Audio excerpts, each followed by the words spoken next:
Hello guys, कैसे हैं आप सब लोग। आई होप आप सब ठीक होंगे और आप सबकी तैयारी भी बहुत अच्छे तरीके से चल रही होगी।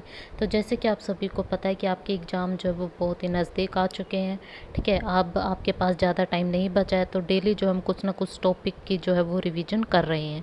तो चलिए आज भी हम एक नए टॉपिक यानी कि इंडिया जीके की जो मगध साम्राज्य से रिलेटेड है उससे काफ़ी क्वेश्चन पूछे जाते हैं। इनकी कैपिटल वगैरह से रिलेटेड क्वेश्चन पूछे जाते हैं, इनके संस्थापक कौन है इससे रिलेटेड क्वेश्चन पूछे जाते हैं। तो इस टॉपिक को आज हम अच्छे से कवर कर लेते हैं। ठीक है, और ल्यूसेंट से ही मैं आपको कवर करवा रही, क्योंकि ल्यूसेंट जो है आपकी बेस्ट बुक। अगर किसी को इंडिया जीके पढ़नी है तो आप ल्यूसेंट से पढ़ सकते हैं। ठीक है, आप एनसीईआरटी भी कवर कर सकते हैं और ल्यूसेंट को भी पढ़ सकते हैं। तो चलिए हम बिना टाइम वेस्ट करते हुए इस वीडियो को स्टार्ट करते हैं।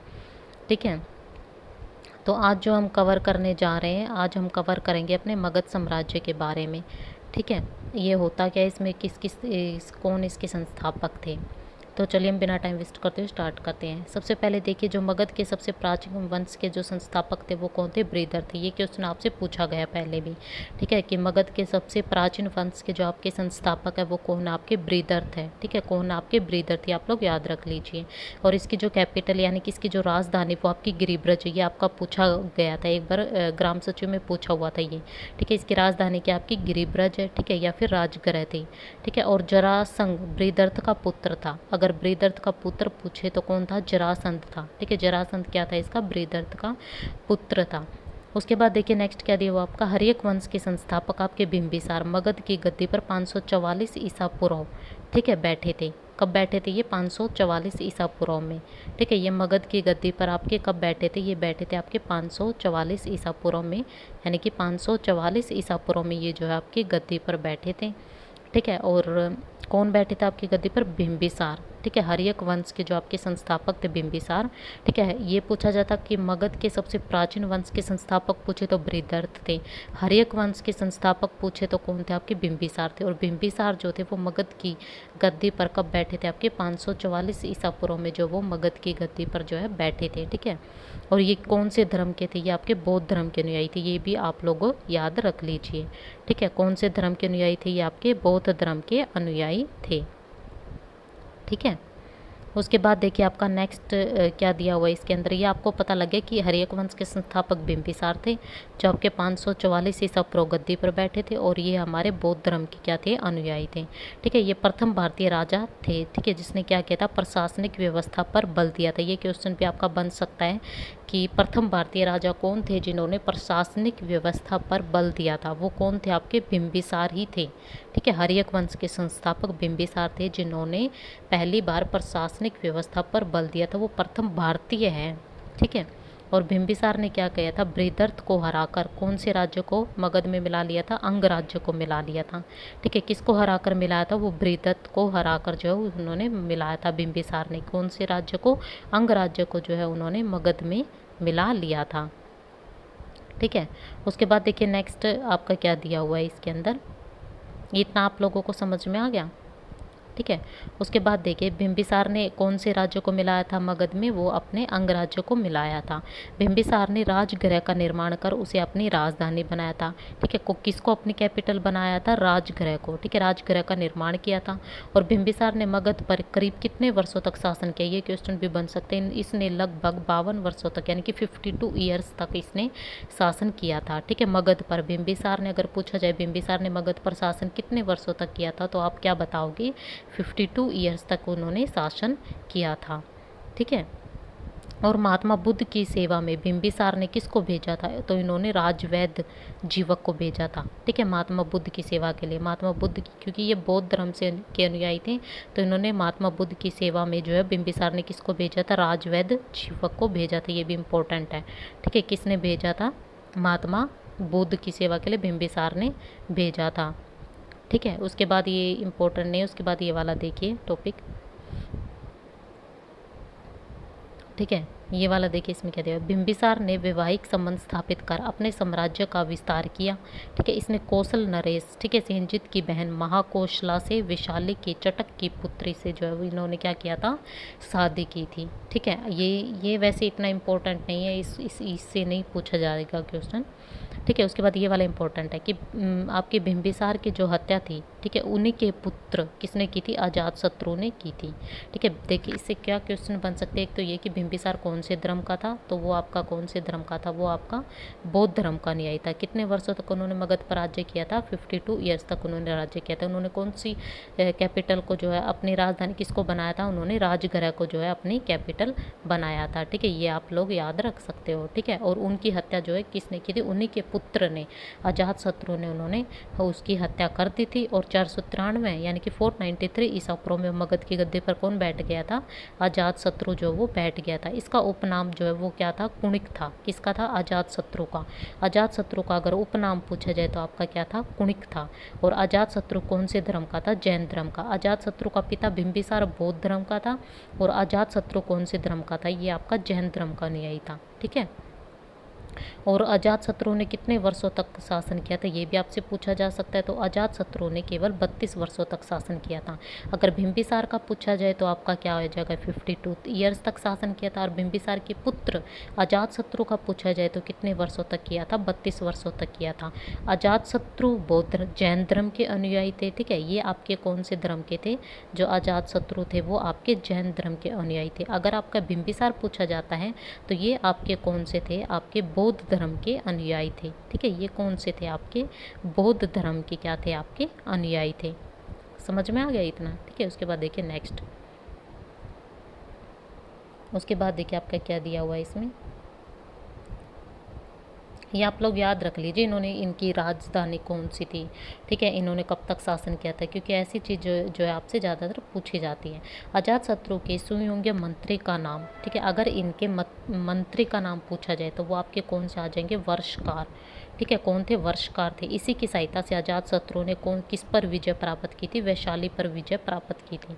ठीक है, यानी कि अजातशत्रु के अगर मंत्री का नाम पूछा जाता कौन थे? वर्षकार थे। और इन्हीं की वजह से इन्होंने वैशाली पर विजय प्राप्त की थी। आपका ये क्वेश्चन भी बन सकता है कि अजातशत्रु ने वैशाली पर विजय प्राप्त किसकी हेल्प से करी थी? किसकी सहायता से करी थी या फिर किसकी मदद से की थी? तो आपका क्या आ जाएगा? वर्षकार ने उनकी मदद की थी। 461 यानी कि 461 ईसा पूर्व में अपने पिता की हत्या कर उदायन मगध की गद्दी पर बैठा था। ठीक है, उसके बाद जो है कौन गद्दी पर बैठा था? उदायन बैठा था। अजातशत्रु का पुत्र कौन था? उदायन था। उदायन ने भी अपने पिता की हत्या कर दी। अजातशत्रु ने अपने पिता बिंबिसार की हत्या कर दी और अजातशत्रु की हत्या उनके पुत्र उदायन ने कर दी थी। ठीक है, और वो 461 में जो है वो राजगद्दी पर बैठ गया था मगध की।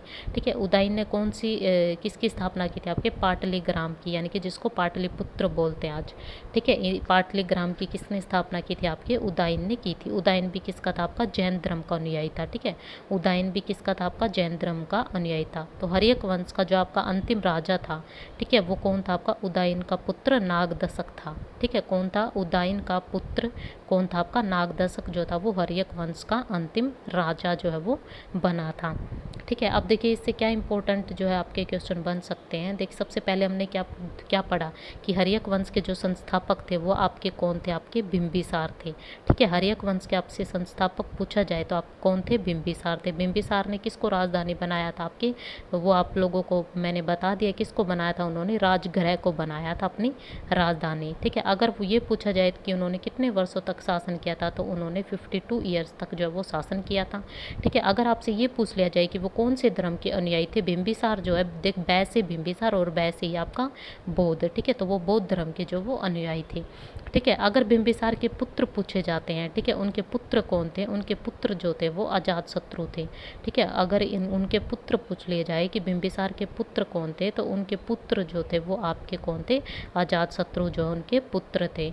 ठीक है, और बिंबिसार की हत्या किसने कर दी थी? उनके पुत्र अजातशत्रु ने ही क्या कर दी थी? उनकी हत्या कर दी थी। और उसके बाद जो है वो मगध की गद्दी पर कौन बैठ गए थे? अजातशत्रु जो वो मगध की गद्दी पर बैठ गए थे। ठीक है, अजातशत्रु ने जो है टोटल कितने वर्षों तक शासन किया था मगध पर? तो उन्होंने टोटल 32 ईयर्स तक जो उन्होंने शासन किया था। और अजातशत्रु कौन से धर्म के थे ये भी पूछ लिया जाता है। तो अजातशत्रु जो थे वो आपके जैन धर्म के अनुयायी थे। ठीक है, उसके बाद आता है हमारे अजातशत्रु के बाद कौन सा आता है? अजातशत्रु का जो पुत्र था, ठीक है, अजातशत्रु का पुत्र कौन था? उसका पुत्र था उदायन। ठीक है, उससे पहले सॉरी एक चीज़ और बताना भूल गई, उससे पहले ये भी पूछ लिया जाए कि उन्होंने अजातशत्रु जो था, ठीक है, अजातशत्रु ने किस पर विजय हासिल की थी। तो अजातशत्रु ने जो है आपकी विजय किस पर हासिल की थी, उन्होंने वैशाली पर जो है अपनी जीत हासिल की थी, ठीक है। और वो किसकी हेल्प से हासिल की थी, उनके जो है मंत्री थे, कौन थे वो थे आपके वृषकार, ठीक है। वृषकार की हेल्प से जो मदद से उन्होंने जो है वैशाली पर विजय प्राप्त की थी, ठीक है। उसके बाद आ जाता है कि अजातशत्रु के जो आपके पुत्र थे, ठीक है, उसके पुत्र कौन थे, आपके अजातशत्रु के जो पुत्र थे वो थे आपके उदयन, ठीक है। उसके बाद जो अजातशत्रु के बाद उनके पुत्र उदयन ने जो है अजातशत्रु की हत्या कर दी और 461 में जो है वो मगध की गद्दी पर बैठ जाता है। और उन्होंने कौन से राजवंश किसको अपनी जो है वो स्थापना की थी उन्होंने, या राजधानी या फिर पाटलिग्राम की जो थी उन्होंने स्थापना की थी। और उदयन भी जो था वो हमारे किसका जो है वो अनुयायी था, वो हमारे जैन धर्म का। सिर्फ बिंबिसार यानी कि बै से बन रहा है तो वो बौद्ध धर्म के थे, बाकी सारे कौन से थे, ये आपके जैन धर्म के अनुयायी जो है वो होते थे, ठीक है। उसके बाद अगर आपसे पूछ लिया जाए कि हर्यक वंश का जो आपका अंतिम राजा था वो आपका कौन था, नागदशक था, ठीक है। अगर हर्यक वंश का अगर अंतिम राजा पूछा जाता है तो वो आपका कौन सा था, नागदशक। और नागदशक जो था वो कौन था, आपका उदयन का ही पुत्र था, ठीक है। कौन था आपका, उदयन का ही पुत्र जो था वो था हर्यक वंश का अंतिम राजा, ठीक है। उसके बाद देखिए जो आपका नागदशक को, ठीक है, शिशुनाग ने जो है वो 412 ईसा पूर्व में, ठीक है, अपदस्थ करके मगध पर शिशुनाग वंश की स्थापना जो है वो की थी, ठीक है। ये क्वेश्चन भी आपका बन सकता है कि शिशुनाग वंश के, ये जो बेसिक क्वेश्चन होते हैं इंडिया जीके से, ऐसे ही क्वेश्चन जो है एग्जाम में आपके उठाए जाते हैं, ठीक है। शिशुनाग वंश की स्थापना जो है वो किसने की थी, वो आपके नागदशक ने की थी, शिशुनाग ने ही की थी, ठीक है। आगे आप लोगों को समझ में कि शिशुनाग वंश की स्थापना किसने की थी, ठीक है। उसके बाद देखिए आपके शिशुनाग वंश की स्थापना आपके शिशुनाग ने की थी, ठीक है। शिशुनाग ने क्या किया था, अपनी जो राजधानी थी पाटलिपुत्र, ठीक है, पाटलिपुत्र से क्या लेके आए थे, वो वैशाली लेके आ गए थे, ठीक है। कौन लेके आए थे, ये क्वेश्चन भी एक दो बार एग्जाम में आया है कि आपके पाटलिपुत्र से वैशाली जो है आप ट्रांसफ़र किसने किया था कैपिटल यानी कि राजधानी को, तो वो किसने किया था, आपके शिशुनाग ने किया था। और शिशुनाग का जो उत्तराधिकारी था वो कौन था, आपका कालाशोक था, ठीक है। कौन था, आपका कालाशोक था, ठीक है, जिन्होंने पुनः राजधानी फिर पाटलिपुत्र ले आया था, ठीक है। ये दो क्वेश्चन इसमें बच्चे कंफ्यूज हो जाते हैं कि पाटलिपुत्र से वैशाली कौन लेके आया, आपका शिशुनाग लेके आया, और फिर वापस वैशाली से फिर पाटलिपुत्र वापस कौन लेके आया, आपका शिशुनाग का ही उत्तराधिकारी था, कौन था, कालाशोक था, वो क्या लेके आया था, वापस पाटलिपुत्र ले आया था। फिर उसके बाद पूछा जाए शिशुनाग वंश का जो अंतिम राजा था वो कौन था, आपका नंदीवर्धन था, ठीक है। शिशुनाग का अंतिम राजा कौन आ जाएगा, आपका नंदीवर्धन जो है वो आ जाएगा, ठीक है। कौन आ जाएगा, आपका नंदीवर्धन आ जाएगा, ठीक है। शिशुनाग का जो अगर अंतिम राजा पूछा जाता है, शिशुनाग का अगर अंतिम आपसे राजवंश पूछ लिया जाता है कि शिशुनाग का जो है वो अंतिम राजा जो था, ठीक है, वो कौन था, वो अगर हर्यक वंश का पूछा जाता है तो कौन था, नागदशक था, ठीक है। उस जिसमें शिशुनाग ने किसकी स्थापना की थी, आपके शिशुनाग वंश की जो है उस उन्होंने स्थापना की थी। और अगर उसका पूछा जाता है शिशुनाग का तो कौन आ जाएगा, आपका नंदीवर्धन आ जाएगा, ठीक है। महापद्मनंद ने जो है वो आपकी किसकी स्थापना की थी, आपके नंदवंश की स्थापना की थी, ठीक है। ये संस्थापक जो है वो बहुत ज़्यादा इंपॉर्टेंट आपके लिए, तो आप लोग जो इनको प्लीज कृपया करके याद कर लीजिए, ठीक है। यानी कि नंद वंश जो थे वो किसके संस्थापक थे, आपके महापद नंद के थे। और नंद वंश का जो अंतिम राजा था वो कौन था, गणानंद था, कौन था, गणानंद था, ठीक है। ये सिकंदर का समकालीन था, ठीक है। इसे चंद्रगुप्त मौर्य ने युद्ध में पराजित किया और मगध पर एक नए वंश यानी कि मौर्य वंश की जो है इन्होंने स्थापना की थी, ठीक है। अगर ये पूछ लिया जाए कि मौर्य वंश की स्थापना किसने की थी, तो मौर्य वंश की जो आपकी स्थापना है ना, वो आप मौर्य वंश की स्थापना किसने की थी, चंद्रगुप्त मौर्य ने की थी, ठीक है। किसने की थी, चंद्रगुप्त मौर्य ने। और उन्होंने कैसे की थी, उन्होंने चंद्रगुप्त मौर्य ने किसको हरा कर की थी, गणानंद जो थे, ठीक है, वो सिकंदर का समकालीन था, तो उनको युद्ध में पराजित करके उन्होंने मगध पर किसकी कर ली थी, फिर मगध पर आपने मौर्य वंश की जो है उन्होंने स्थापना कर ली थी, ठीक है। ये था आपका मगध से रिलेटेड जो भी आपका इम्पोर्टेंट बन रहा था, ठीक है, वो मैंने आप लोगों को इसमें कवर करवा दिया। उसके बाद हम सिकंदर के बारे में और थोड़ा पढ़ लेते हैं, उसके बाद जो मौर्य वंश होगा उसके बारे में हम कल रिवीजन करेंगे कि मौर्य वंश क्या है, ठीक है। उसके बाद देखिए हम सिकंदर के बारे में थोड़ा सा पढ़ लेते हैं। ठीक है, सिकंदर जो था हमारा कौन था, सिकंदर का जो जन्म था वो 356 ईसा पूर्व में हुआ था। ठीक है, सिकंदर का जन्म पूछ लिया जाए तो कब हुआ था, 356 ईसा पूर्व में हुआ था। और सिकंदर के जो पिता थे वो हमारे कौन थे, फिलिप थे। ठीक है, सिकंदर के पिता थे, ठीक है, कौन थे, फिलिप थे, जिन्होंने 359 ईसा पूर्व में जो है मकदूनिया का शासक था, कौन था, मकदूनिया का शासन बना था, जिनकी हत्या जो वो 329 ईसा पूर्व में कर दी गई थी। ठीक है, सिकंदर का जो जन्म था वो कब हुआ था आपका, 356 में हुआ था, और 359 में जो है इनकी हत्या कर दी गई थी, किनकी, उनके पिता की। जो उनके पिता थे वो सिकंदर के पिता कौन थे आपके, फिलिप थे। ठीक है, 359 में वो मकदूनिया का शासन बना, और उन 359 में जो है 329 में जो है उनकी हत्या कर दी गई थी। ठीक है, और जो सिकंदर जो था वो किसका शिष्य था, वो आपका अरस्तु का शिष्य था। ये आपसे पूछा जा सकता है कि सिकंदर जो था वो आपका किसका शिष्य था, तो वो आपका था जो वो अरस्तु का शिष्य था। ठीक है, किसका शिष्य था, वो अरस्तु का शिष्य था। सिकंदर ने भारत विजय पर अभियान जो है वो कब प्रारंभ किया था, वो 326 ईसा पूर्व में जो उन्होंने प्रारंभ किया था। और सिकंदर का शिष्य तो कौन था आपका, अरस्तु था। और सिकंदर का अगर सेनापति पूछ लिया जाए तो वो आपका कौन था, आपका सेल्यूकस निकेटर था। ठीक है, सेल्यूकस निकेटर कौन था, इनका सेनापति था।